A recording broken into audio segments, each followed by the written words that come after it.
welcome to Afcon 2021 and Afcon 2021 360 degrees.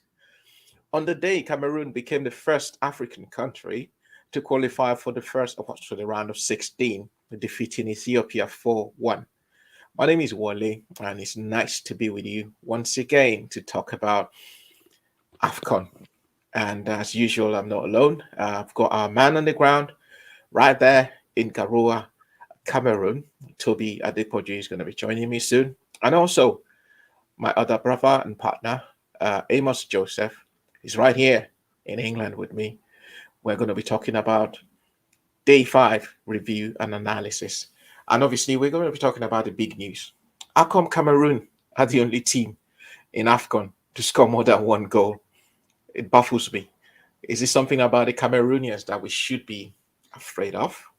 Or the Indomitable Lions, are they probably the team to watch out for? Or are they just having it so easy that they brush aside every opponent just, by their roar? Toby and Amos are going to be joining me, and we're going to be talking about this. We're also going to be looking at other games that have been played. And just stay there, stay with us. It's Afcon 2021 360 degrees. And again, my name is Wally. Thank you for watching. If this is your first time watching us, please don't forget to subscribe to this channel. And if you like what we're doing, please give us a thumbs up, okay? And please make sure you tell someone about this, all right? Because the more you subscribe, the more you like what we're doing, the more you make comments about what we're doing, the more you ask questions about what we're doing, the more we're able to bring in content to you, okay? Thank you. So without much ado, let me just welcome Toby all the way from Garoua in Cameroon. Toby, how are you doing today? I know it's about 6 minutes after 10 p.m. there, and I know you've had a very busy day as usual, as being our man there on the ground in Garoua. Toby, how are you?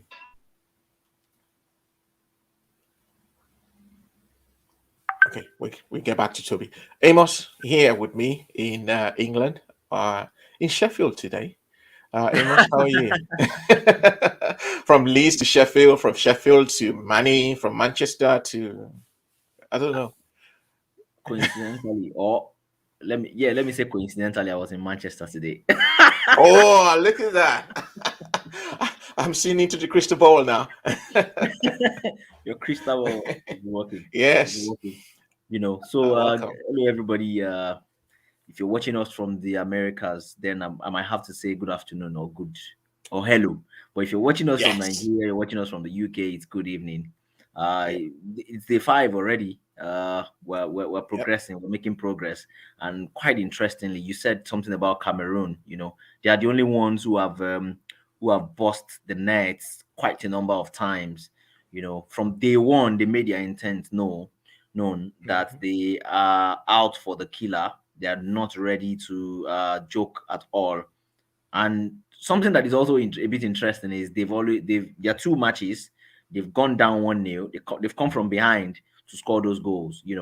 Yeah. Barring the aside the fact that it was via penalties that they got the other goals in the previous encounter against Burkina Faso. They look like a very hungry side. They look like a side that is very committed, very dedicated, and going all out all the way. They have shown that going forward, they really want to do it. Look at their strikers. Look at their front line. I think I was talking to someone yesterday that, guys, it is in Nigeria, you can't try this. Look at what Ghana is doing. How can you line up men who are not scoring goals as your top men?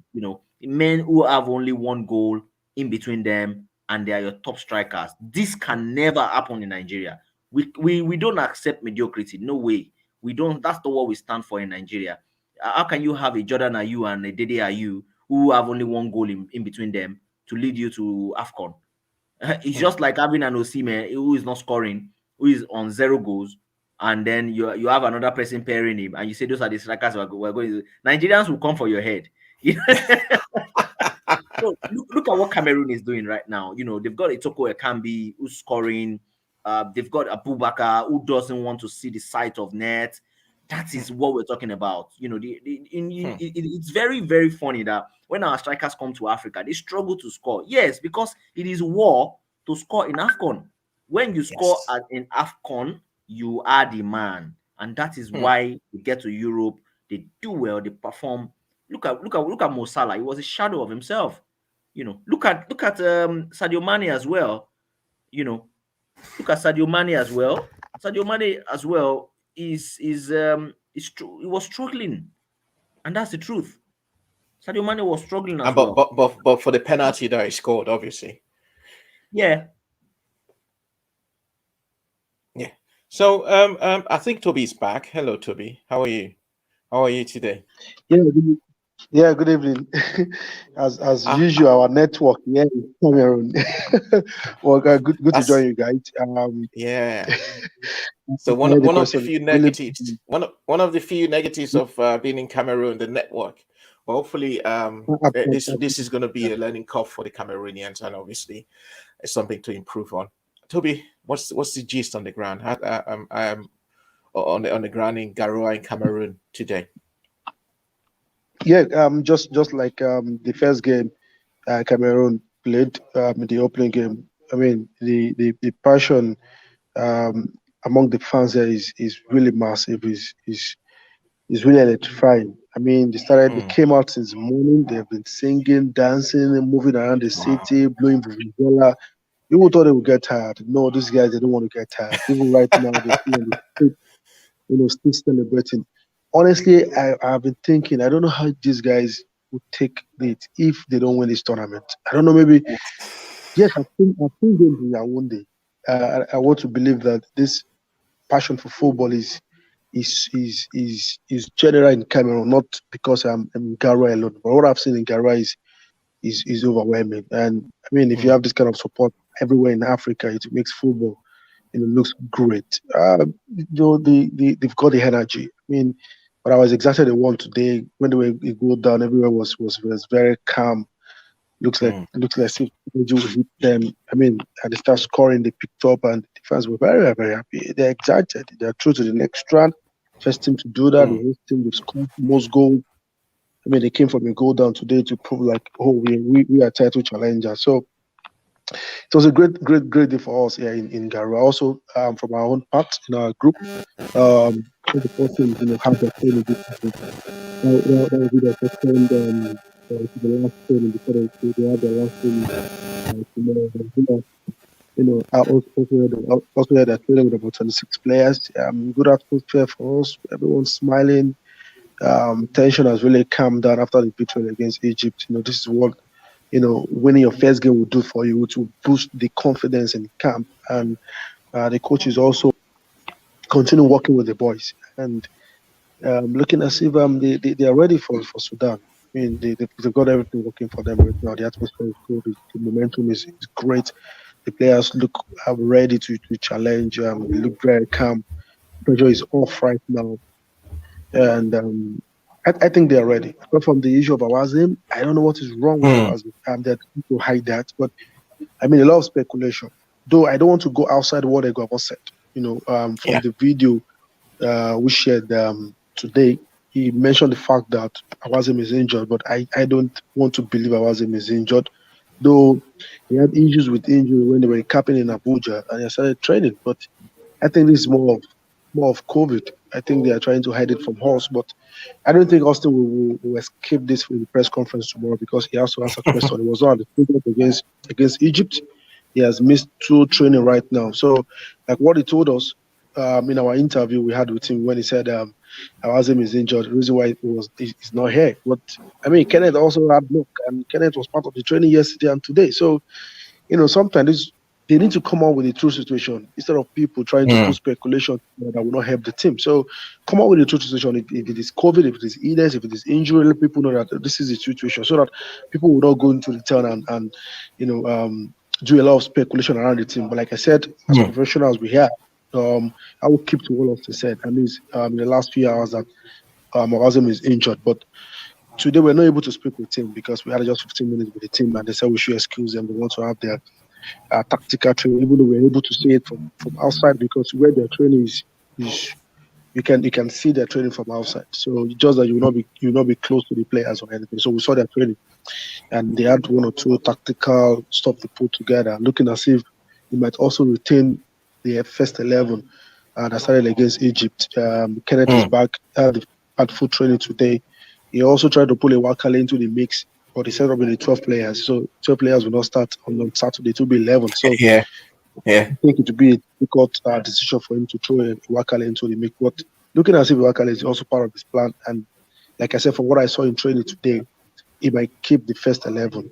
And I was really happy Mm. with what the second team did. I mean, they won. Oyekuru scored and he assisted the second goal. And Wakale on the other side scored a good goal for the team A. But I mean, like I said, it's really good momentum for the team right now. The momentum is very high. And I also understand the fact that 3 points against Sudan on Saturday, it just put them into a good shape and also put them in a better position to have a very, very good tournament. 6 point means they progress to the next round. They may also stay top of this group.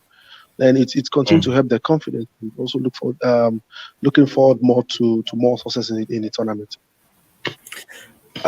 Just like you said, hopefully tomorrow at the tomorrow at the press conference, maybe Cerezo Eguavon will be able to give us a clear indication of what's happening with Awaziem, because um, at the end of the day, it's still going to come out anyway. So hopefully, he's going to come out with a clear reason why he's been missing training so far. But the good news, just like you mentioned, is that Kenneth Omero is back.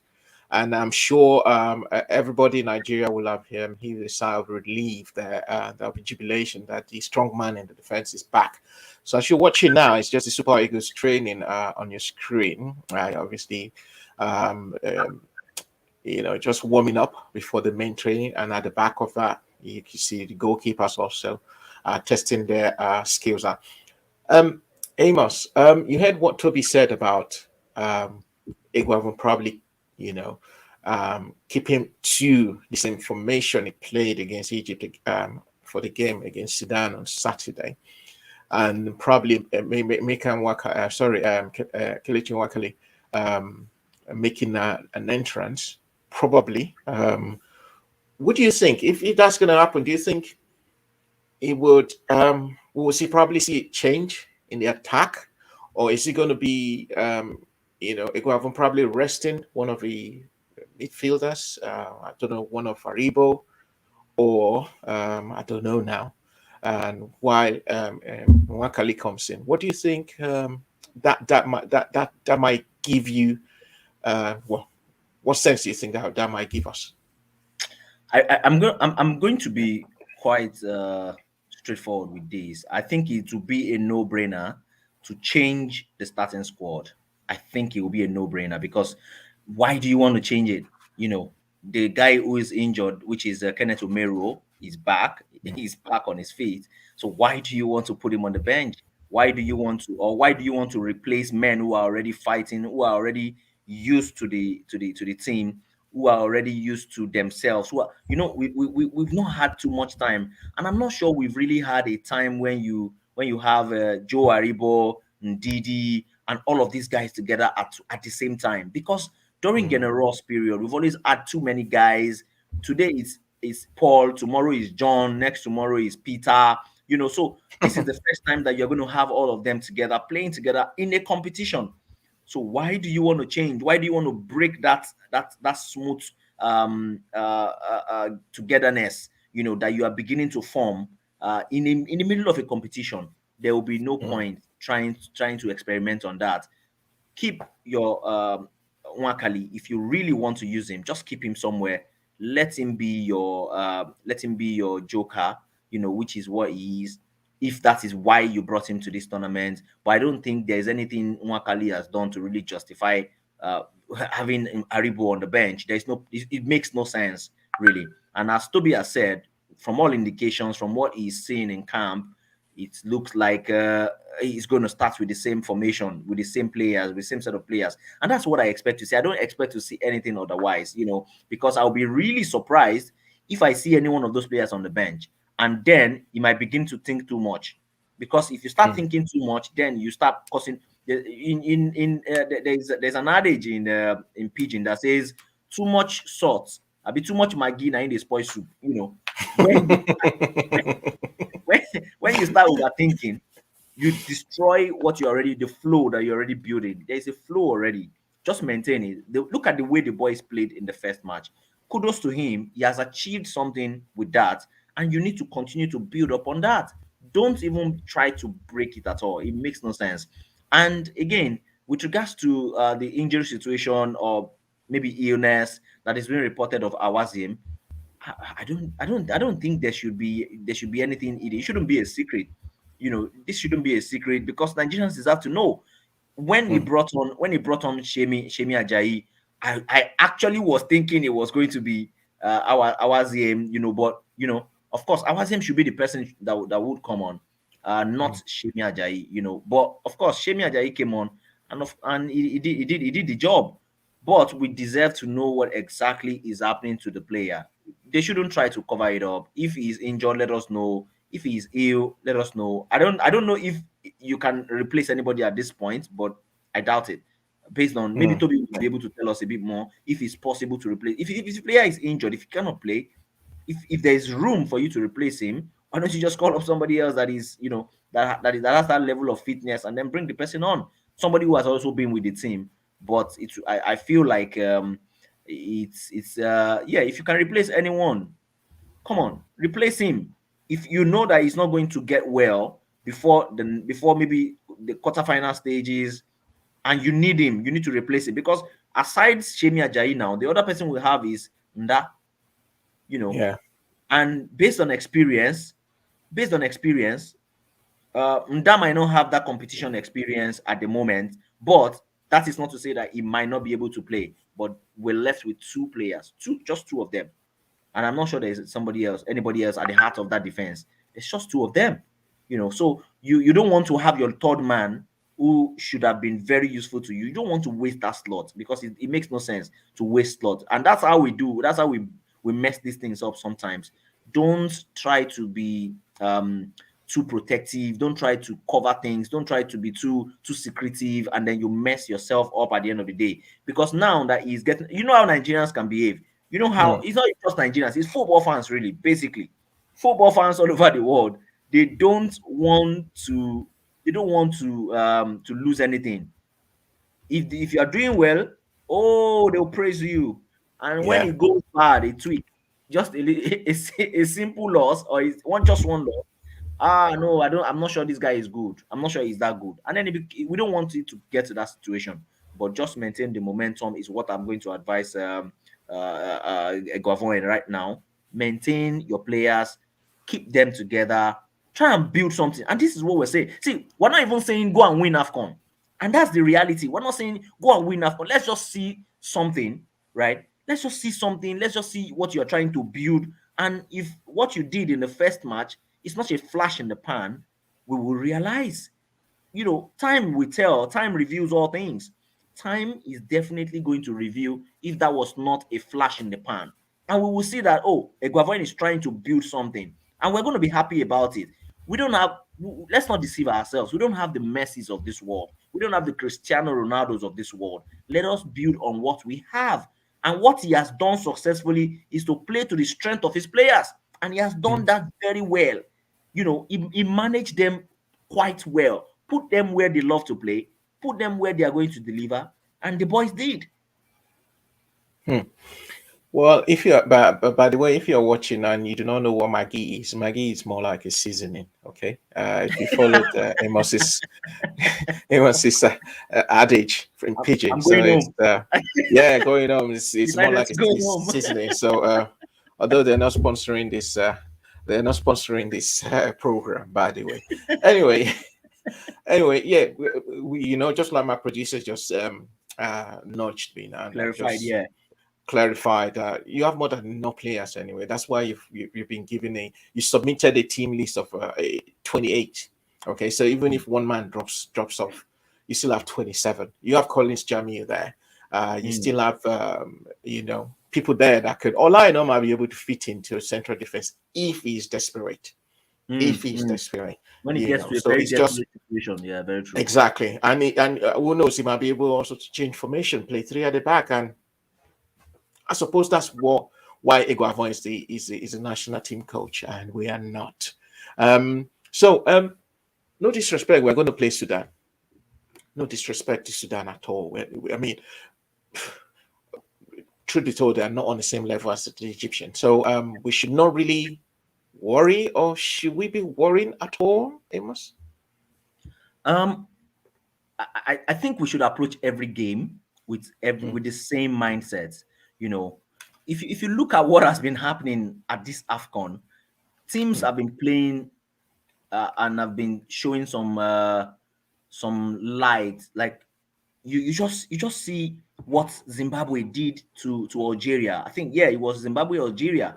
Look at what Zimbabwe did. The Zimbabwe held them down, and it was really tough for the Algerians because probably they had underrated the Zimbabweans, you know, and it was just at the death. It was at the death of the minute, that the whole thing. I mean, Sierra Leone held them down, held Algeria to a nil-nil, and that was a very good result for the Sierra Leoneans. The same thing for Zimbabwe versus Senegal. mm, Senegal thought that it was going to be really easy, and they had themselves to blame until the final minute, the death, when mm. Sadio Mane had to convert from the spot. We've seen so many of these as well. We've also seen how Gambia played yesterday. Mauritania and Gambia. Mauritania did deserve to score. They deserved a goal against Gambia, but the goal just didn't come. So I like how these smaller teams, in quotes, have lined themselves up, at AFCON. I like how they've approached it with everything. They came with all seriousness. Just tonight, look at what's their name now? Cape Verde tried to And do. and Burkina Faso, yeah. Yes, against Burkina Faso, they tried their best, but it just wasn't going to happen.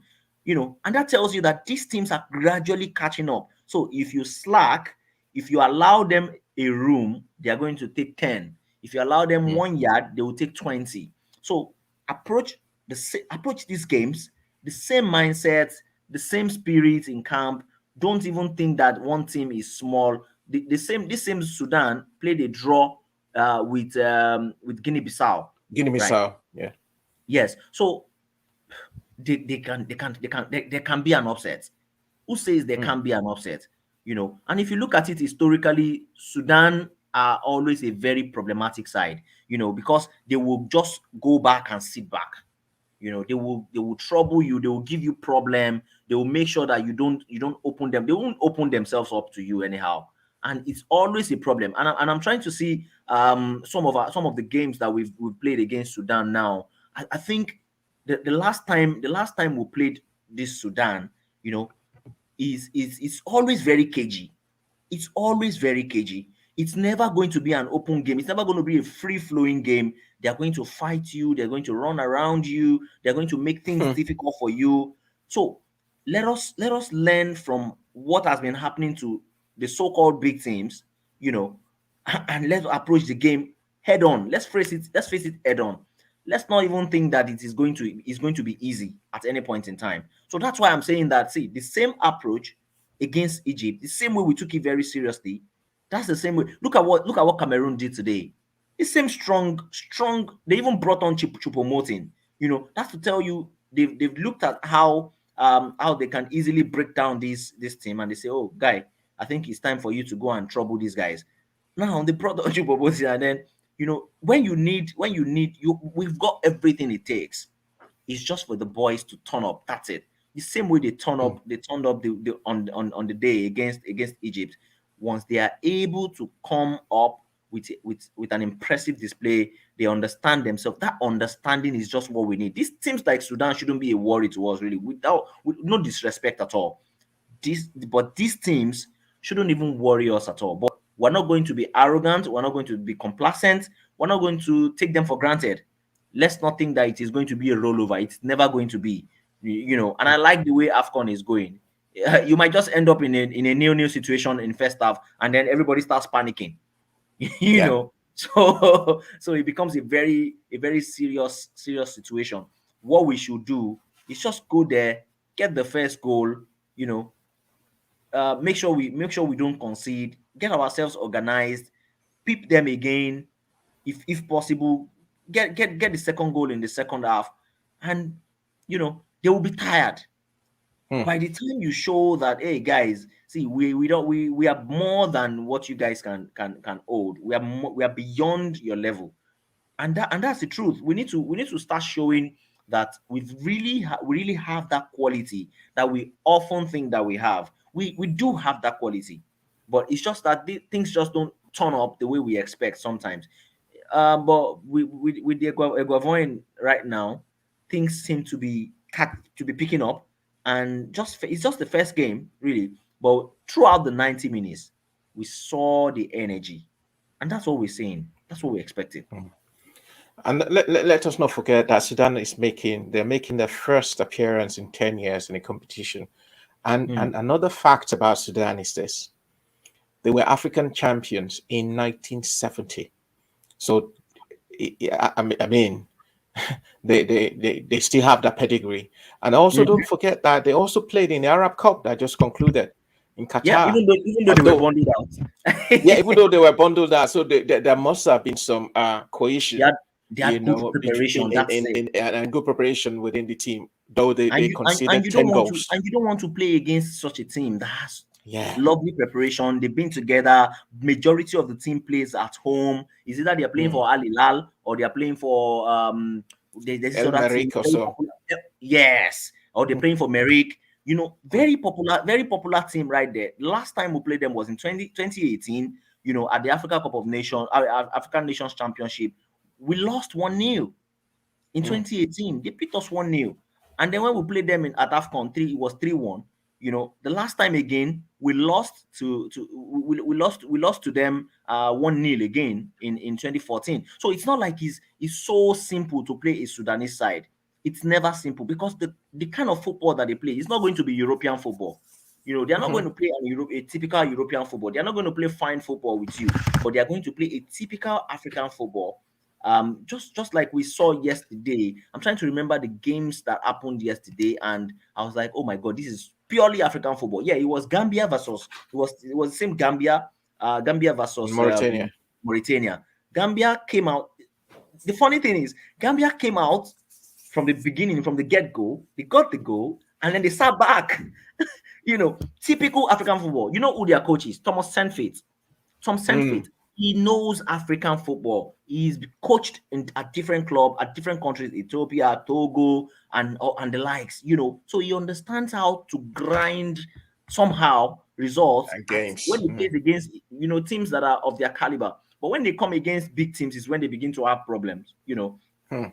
Because for how long are you going to be able to defend if you get those goals? Mm. So now we don't want to even put ourselves in such a situation because teams like Sudan are going to make it a bit difficult. They know that we have players who are expressive, players who would want to express themselves, who want to dribble and all. So we would need that extra. And I begin to see. I begin to see why maybe people might be saying, "Oh, maybe we need a Nwakali or something." But I feel like Joe Aribo is fine. They're enough. Mm.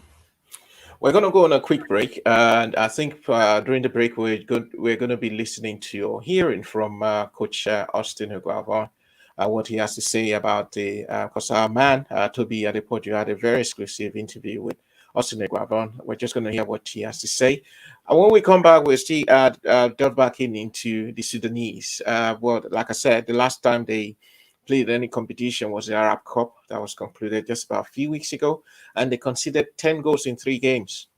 Mm. And again, they failed to score in those 3 games. So there must be something Iguavan's seen that we will probably see unlocked on Saturday. Let's listen to what he has to say. I will be back soon.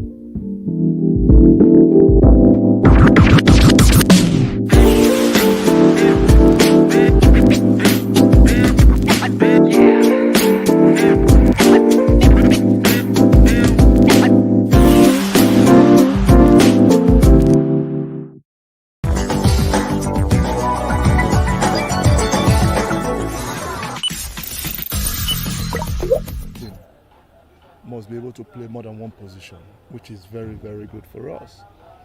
And sometimes tactical changes have to come. It's just to help the team. So that's why sometimes you play people out of position, but with specific instructions. I don't think we will have any problem when it's necessary to do that. All right, so tell us about Mo Salah.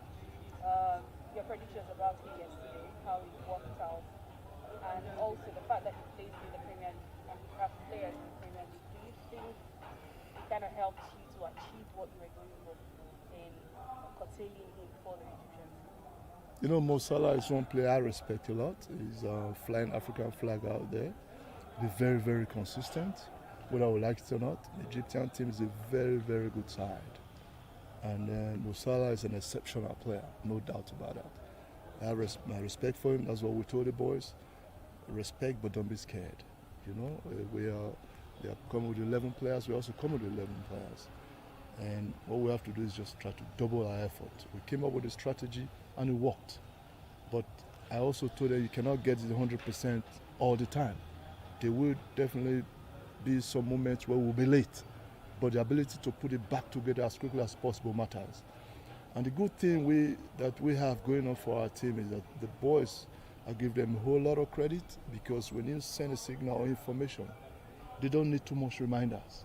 That's a very good. So our boys are very football intelligent, and when you give information, they go by it. They don't have to be reminded. I think that is what we had going for us, and they were able to keep Salah at bay. But even at that, Salah is still a very respected side, and the Egyptian team is a strong team. All right, finally from me, yes, you just said again that the defense is very strong. However, people feel that they didn't turn up yesterday, and that's why the league was won. Do you feel that's a disrespect to the work you put into that team yesterday? No, you can't say they didn't turn up. I'm very sure they did.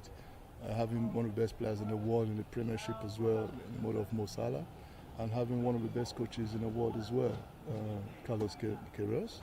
He has worked in big clubs like before, Madrid, Man United and all that. And it's just that the way we approached the game. We try to neutralize them and then play our own game as well. Be quick on the ball and try to be compact when we go offensively and compact when we go defensively. So probably our game plan worked for us. That was why people are feeling that Egyptians didn't turn up. They did. It's still a team that I respect a lot. Okay, Nigerians yesterday were worried when they saw the lineup. Awazim was missing. Any updates on him? Awazim was missing, and you also know that Omero also got a knock when it came out. Thank God Jamil is back now. The update is he might train this evening. No, we're not training again this evening, tomorrow. Hopefully he recovers really quick because he had a knock as well. And then hopefully we'll be fit. Otherwise we have a very deep squad.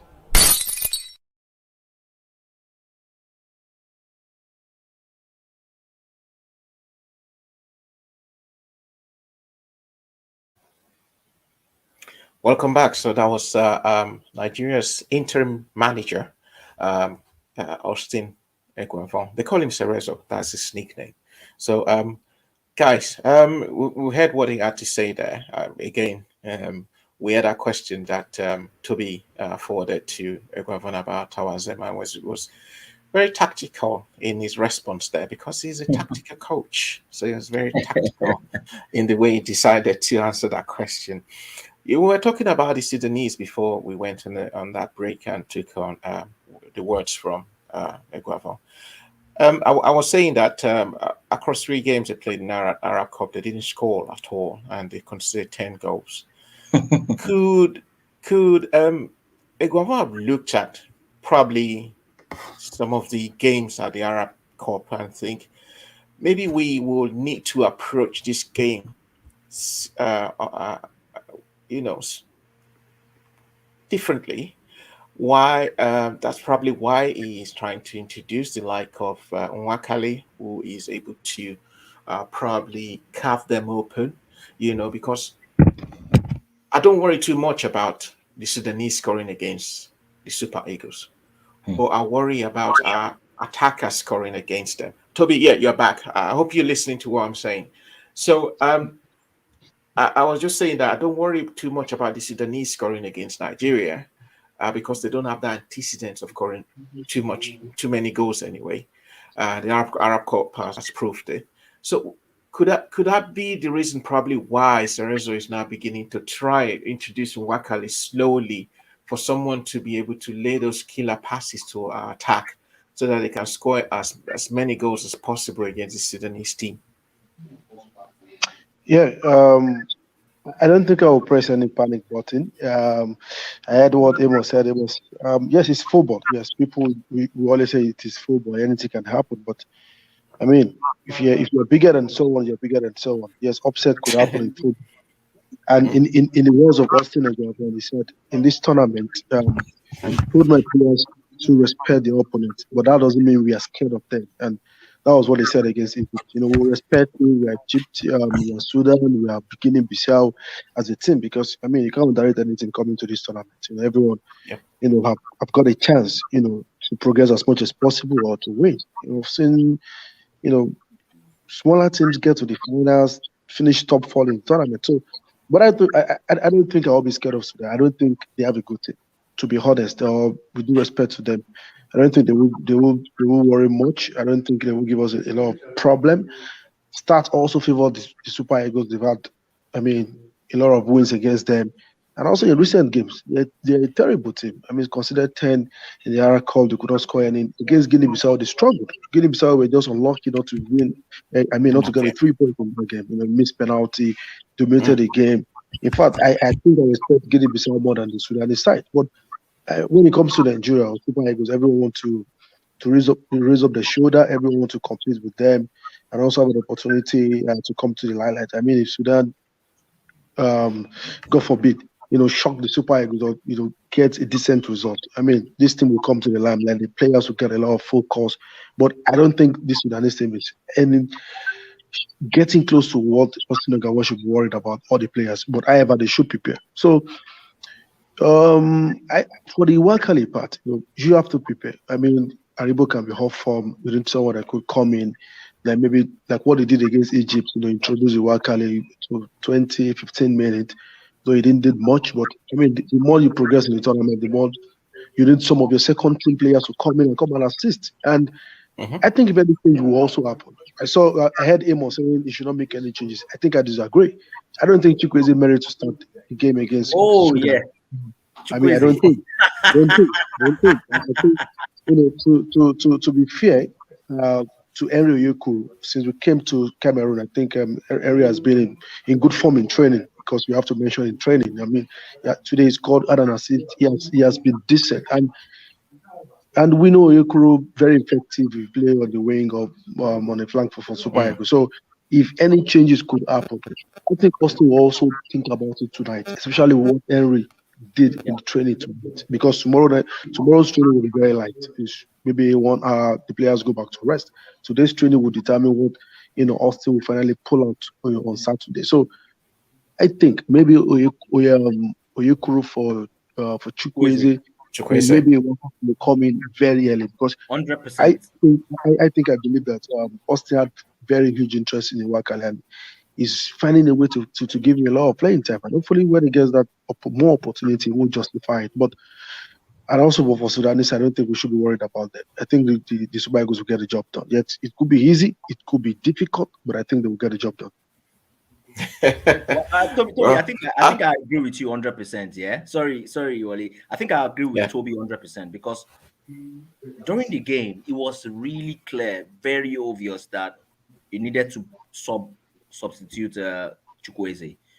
Even a layman saw that Chukwueze was the only person that needed, to be brought out on time. As soon as you got into the second half, he still continued in the fashion. Give him up to Could 50 it minutes, could and it then could this be could this be because Chukwueze has been out of the team for a long time, and besides, don't forget he had a very long injury layoff, and when he came back, he didn't even train that much with Super Eagles. He went straight back to his team, Villarreal, to play. Could that also be an excuse, which which we could all actually look at?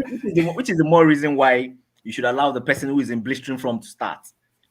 If Mm, that's the case, right? So, but I think he went to his club and he started. Of course, he started playing again. He started playing again before they came back. But mm. it was so obvious that this man is just not on the same level. He seemed not to be on the same level with what's going on. Look at the level of play from the left flank. If we had the same Simon, trouble, Moses Simon. from Moses Simon, if we had the same thing coming on from the right flank, it would have been very, very difficult. If an Ejuke had come on time, or maybe a Henry Onyekuru, that is hungry to do something, it would have been very disastrous for because they were nowhere. I listened to what Austin Eguavoen just said, in the interview with Toby. He said it wasn't like they didn't come to play. We didn't allow them, Yeah, and that's it. That's it. So he needs to take all the credit now. He should take the credit because we didn't allow them. That's the truth. Look at the way they were just jittery at the back and they were just there for the taking. So we just didn't bury our chances enough. We just didn't kill the game enough. That's why it ended in 1-0. We would have been talking about 3-0, or if Chukwueze had caused some spark. So the midfield, I think, is quite fine. It's okay to prepare Nwakali maybe for a Joe Aribo. It's fine, but I'll say keep a Joe Aribo. Let's see the ship. Let the ship continue. And if it gets tired at some point, you bring on someone else. Or if you feel like you need some creativity, and then in the attack again, I don't know if you want to talk about that in the attack again, rather than bring maybe a Sadiq Umar, I would go for another option really. Toby, let's talk about, now that you've mentioned Onyekuru, that guy is a very intriguing character.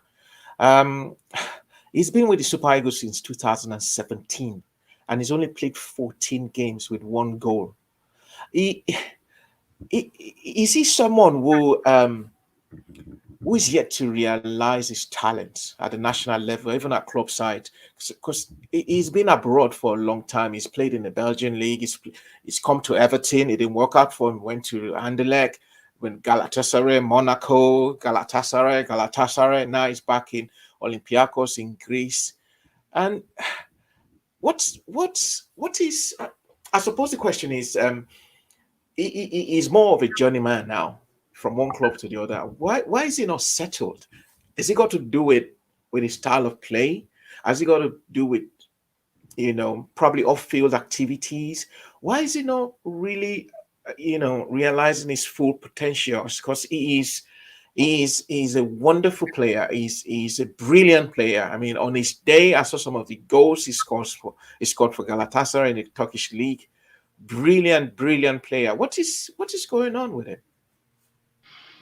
I think Eric biggest mistake was trying after that great season he had with Galatasaray, trying to go back to Everton. Then that was a very big mistake. The moment they picked out at Gala, I was expecting him to just sign a long-time contract and start playing. It was very big in that city. The fans love him, and I mean it was in great form.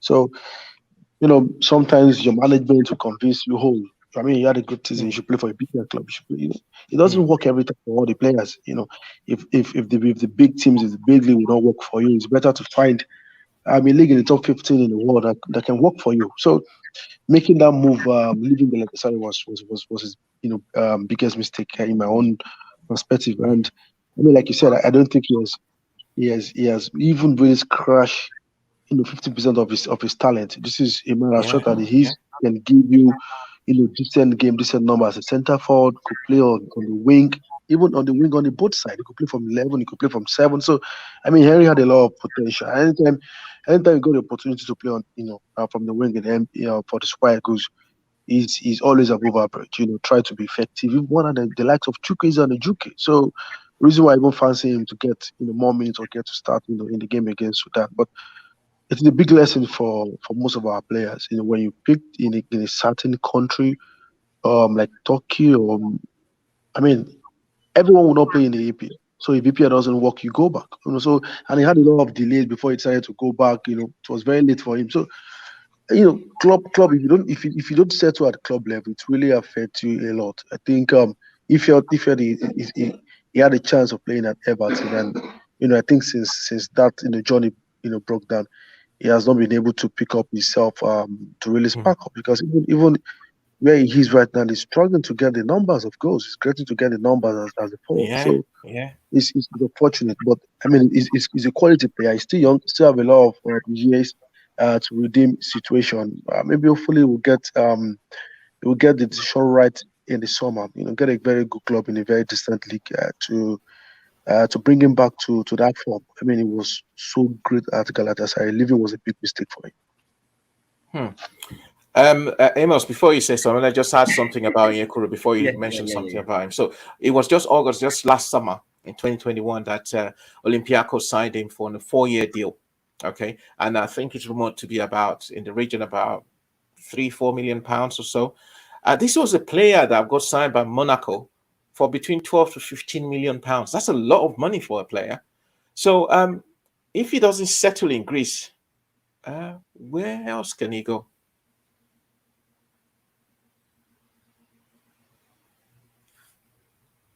Did you You want hear me to that, go? Amos? Yes, Yeah, I yeah, did. I yeah. did. Go on. Yeah. Yeah, So go on. so honestly, Toby nailed it. You know, leaving Gala. It was Henry was so big in at Gala. You know, it was Yeah. adored. They loved him. You need to see the videos. You need to watch the games. How they chant his name. You know, and I think it wasn't even. I don't think it was time for him to have left. And every Mm, time something also happens to him. And look at the way football, rolls is sometimes you just be unlucky mhm, when it gets to the national team.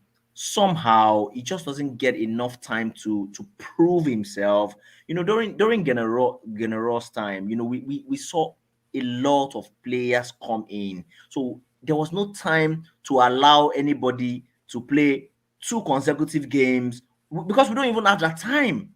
We don't mm, even have that time to see them consecutively, to be able to say, oh, this is the person, this is the man. So sometimes they bring him on, and then it's maybe nearing the end of the game, and he doesn't have that time to really explore himself. And then sometimes you feel like he overdoes things sometimes. Henry Onyekuru, when it comes to the national team, I think he should be himself. He should just be himself. The same thing you do at the club, come back here and do it. I was asking myself this question at some point, that what exactly is wrong with Onyekuru when every time he comes to the yeah. national team, he looks like a different person. Is he disturbed? Is he thinking? Is he worried? But he will not be too far from his club, engagements. He will not be too far from the things that are happening at his club, which is why he needs to get himself really settled. I think he has only scored one goal this season, Yeah. and someone like Henry Onyekuru scoring just one goal. I just cannot believe it at this time. He moved to. If you don't score in a place like in a place like Greece, where are you going to score? And what that does to his profile is it begins to come down. Yeah. The value begins to reduce, and you don't want to get to that situation at what age? He's still very young. He can still do a lot. If he feels like look at someone like what's his name now, Onazi. See, find where works for you. Where if you feel like it's Turkish league that works, just go back there. Go back. Go just if Turkish league works for you, go back there. Or if the French league, Ligue 1 works for you, go back there. It's not everybody that is going to play in the EPL.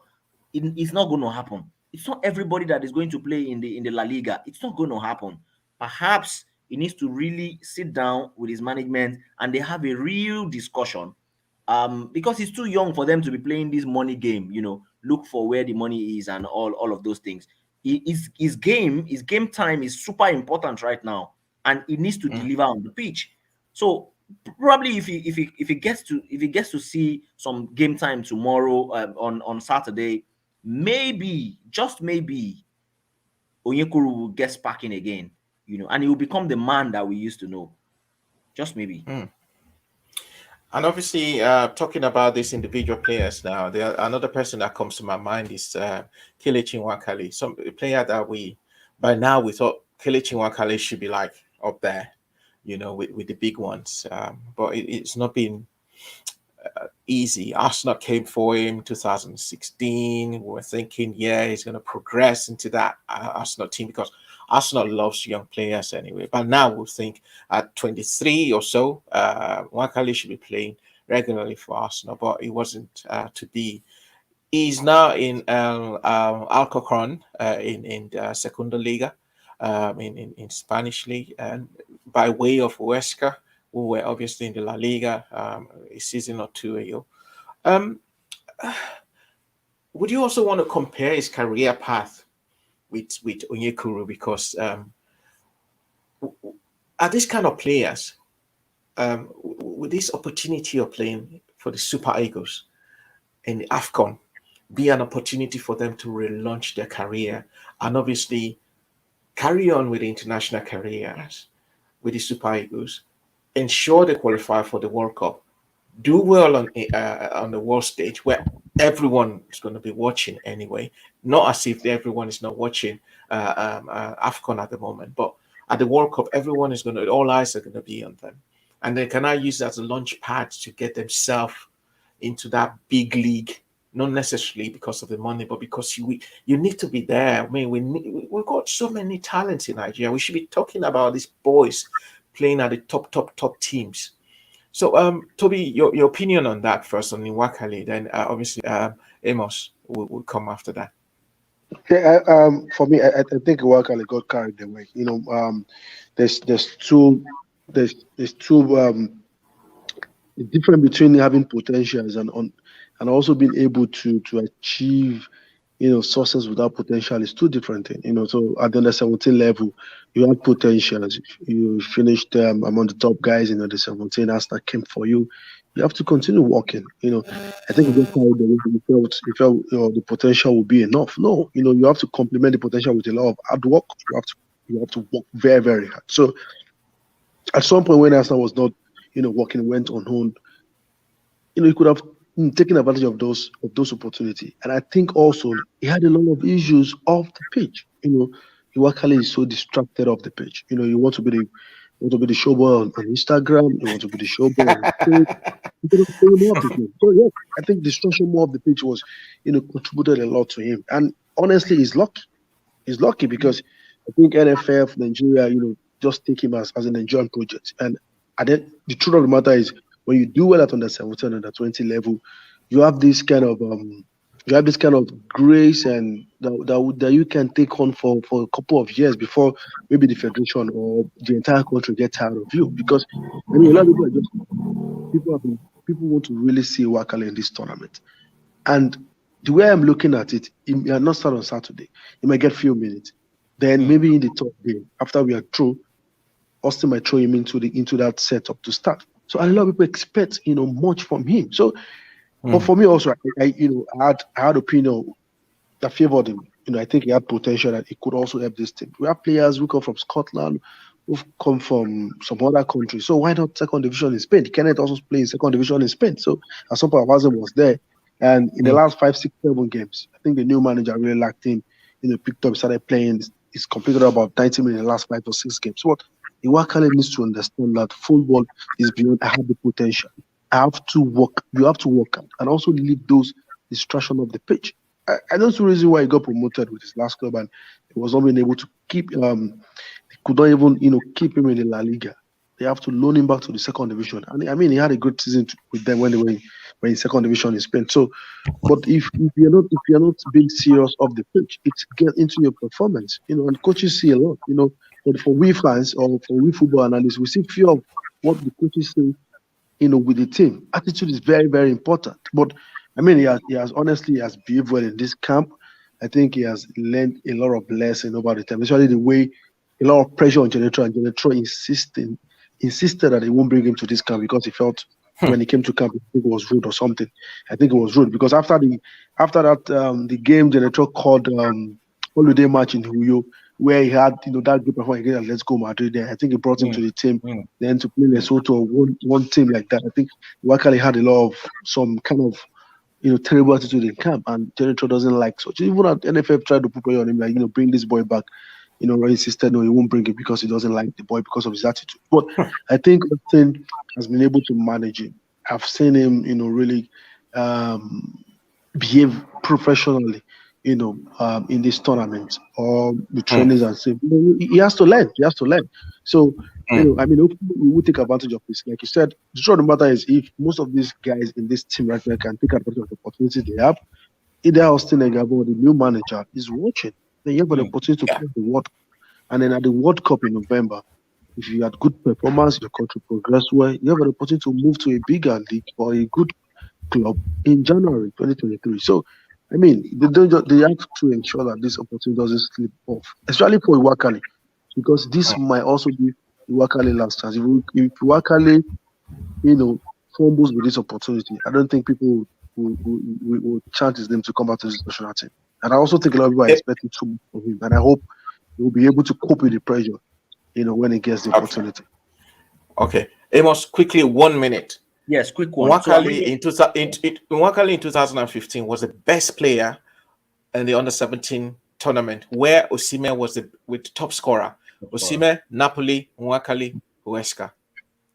1 minute. Now, when Arsenal lets a player go, it's not, they don't make mistakes, especially at youth level. When they let a player go, they really take their time to look at the player, to assess the player. It is beyond. Just look at the likes of Saka right now. Pepe is on bench for his Saka. So think about it. Look at how much it cost them to get a Saka, a Pepe, and they're putting him on the bench for a Saka. So now your attitude, just like Toby has said, your attitude shows a lot. Arsenal, those top clubs, they look beyond what you really want to offer. And look at the coaches now. And I'm really glad that Genero didn't accept some of those attitudes. He said, "No, you're not going to be a part of my team," and he stood by it. And what is interesting now is he's been called up, and he needs to take this seriously. This is the time for him, because everyone had high hopes of him. A lot of us are expecting that, oh, this guy is the next JJ. This guy is he's got that potential. No doubt. Go and watch him. Look at his free kicks. Look at his passes. Look at his positioning, his marking. He's got virtually everything. But he just needs to lift himself up and then be less distracted. Focus more on football. And this is what we're saying to our young footballers. When you get to those clubs, and I think this happened to Kelechi Iheanacho as well. But at some point you see him, he's all over the place, and then the next time you see him when he goes low profile, he busts to the scene and start doing magic again. This is what it should be like. When you're still young, manage yourself, manage your career. Don't overdo things. Just focus on football. Focus on playing football. Kelechi Nwakali has got he's a very talented player. There's no story. You know what, guys? I'm going to have to stop you because our time is up. Tomorrow we'll have enough time to talk about these players as we preview the Super Eagles game on Saturday. Thank you, Toby, in Cameroon, and to you, Amos. Thank you as always in Sheffield. That's Afcon 2021 360 degrees. The boys are going to be back with me tomorrow, and we'll be looking at the Super Eagles and every other team in the Afcon. On behalf of my series producer, Yemi Mokweja, my name is Wale. See you tomorrow. Good night.